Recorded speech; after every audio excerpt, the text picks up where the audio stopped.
कक्षा 10 की विज्ञान की वर्कशीट नंबर 32 है बच्चों। तो वर्कशीट नंबर 32 हम करेंगे गोलीय दर्पण द्वारा प्रतिबिंब और दर्पण सूत्र। तो बच्चों, गोलीय दर्पण के द्वारा किस तरह के प्रतिबिंब बनाए जाते हैं और दर्पण सूत्र क्या है, इसके बारे में हम पढ़ने वाले हैं। रेखा चित्र बनाते समय हमें निम्नलिखित नियमों का ध्यान रखना चाहिए। कोई दो परावर्तित प्रकाश किरणों का प्रतिच्छेदन बिंदु बिंब के प्रतिबिंब की स्थिति देता है। क्या देता बच्चों?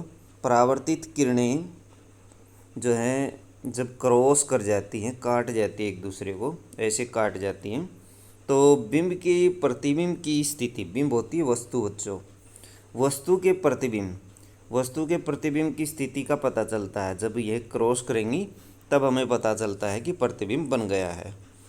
प्रतिबिंब की स्थिति ज्ञात करने के लिए निम्नलिखित में से किन्हीं दो प्रकाश किरणों को लिया जा सकता है। तो देखते हैं बच्चों किस तरह की दो किरणें ली जाती हैं। मुख्य अक्ष के समानांतर प्रकाश किरण परावर्तन के बाद अवतल दर्पण के मुख्य फोकस से होकर जाती है और उत्तल दर्पण में फोकस से जाती हुई प्रतीत होती है। क्या कहा बच्चों? यदि कोई किरण, जैसे ये मान ले अवतल दर्पण है और ये हमारा मुख्य अक्ष है, ये वाला लाइन जो खींची है मैंने, ये मुख्य अक्ष है, ये ध्रुव P है।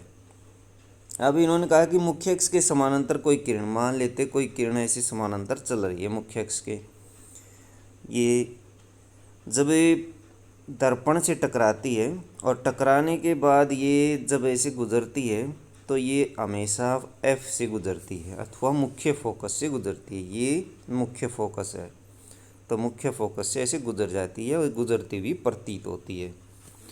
उत्तल दर्पण में ये प्रतीत होगी। दूसरा नियम क्या कहा? दूसरे नियम में देखिए, अवतल दर्पण के फोकस से जाने वाली प्रकाश किरणें या प्रकाश किरणें जो उत्तल दर्पण के फोकस की ओर जाती है, परावर्तन के बाद मुख्य अक्ष के समानांतर हो जाती है।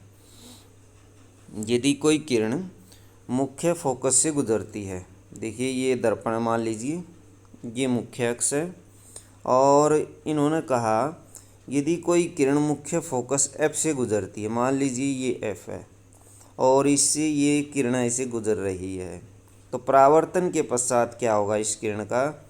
ये मुख्य अक्ष के समानांतर हो जाएगी।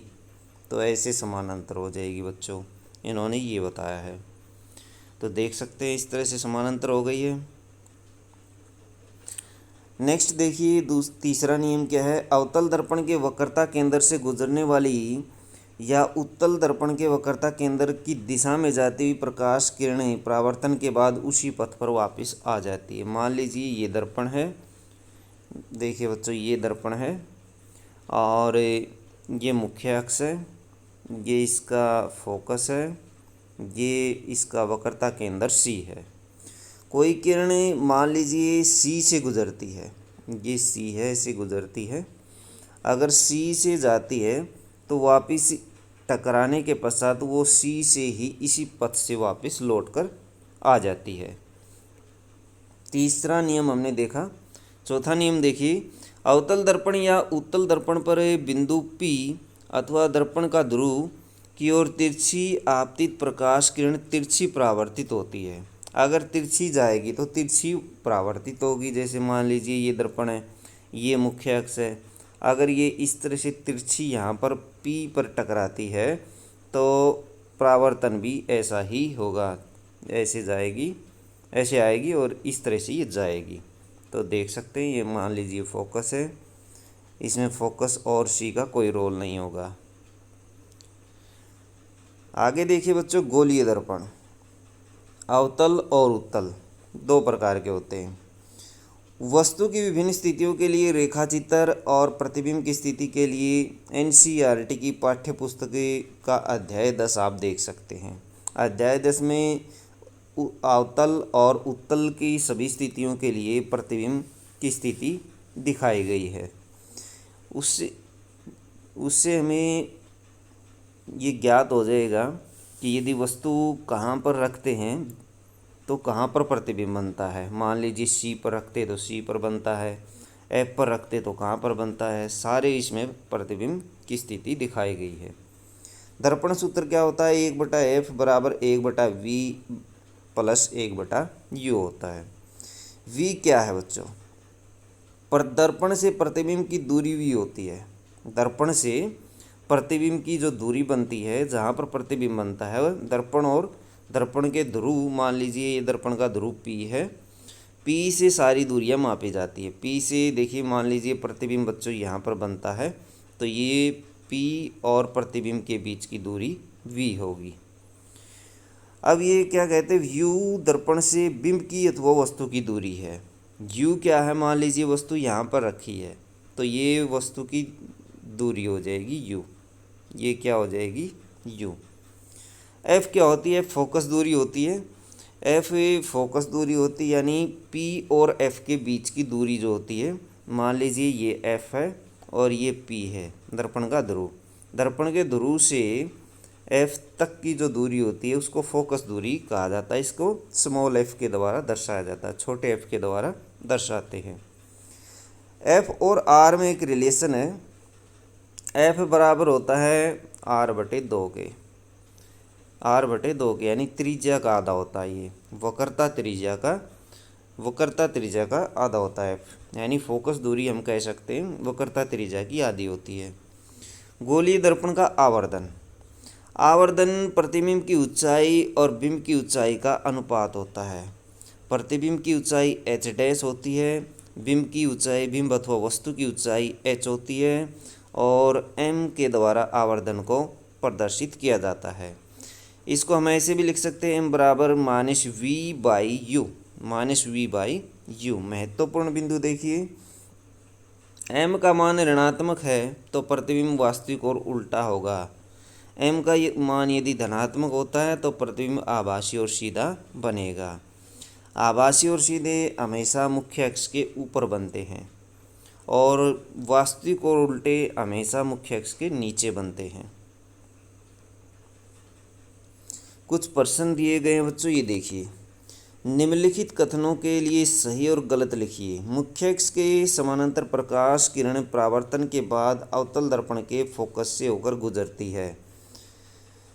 क्या कहा, मुख्य अक्ष के समानांतर प्रकाश किरण परावर्तन के बाद अवतल दर्पण के मुख्य फोकस से गुजरती है। बिल्कुल सही है, पहला नियम हमने पढ़ा था ये। अवतल दर्पण या उत्तल दर्पण पर बिंदु P अथवा दर्पण के ध्रुव पर तिरछी आपतित किरण मुख्य अक्ष के समानांतर परावर्तित होती है। ये गलत है बच्चों, तिरछी आएगी तो तिरछी जाएगी।